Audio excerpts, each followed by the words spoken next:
Kaixo guztioi, aurten egoera berezi badaukagunez, bideo bat grabatuko dizuet esplikatzeko nondik sartu behar geran eta barrutikan zibilbidea egin behar dugun gure geletara iristeko, ¿vale? Como es un año un poquito especial, os estoy haciendo un vídeo para que veáis por dónde tenéis que entrar para llegar a las aulas.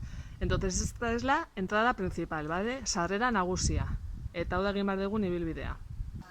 Vale, ikusten dezutenez, lurrean geziak dauzkagu, sartzeko eta ateratzeko. Eta hemen daude eskailerak. Orduan, hemendikan igoko gara 3. solairura. Bale, iritsi gara 3. solairura, eta orduan eskubiran juten gea. Hemos llegado a la 3.ª planta y giramos a la derecha.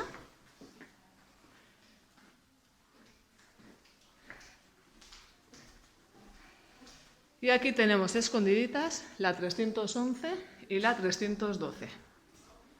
Hirurehun eta hamaika eta 312. Vale, ya 4. solairuan gaude. 4. planta. Eta hemen gela hau dauzkagu. 313, 413.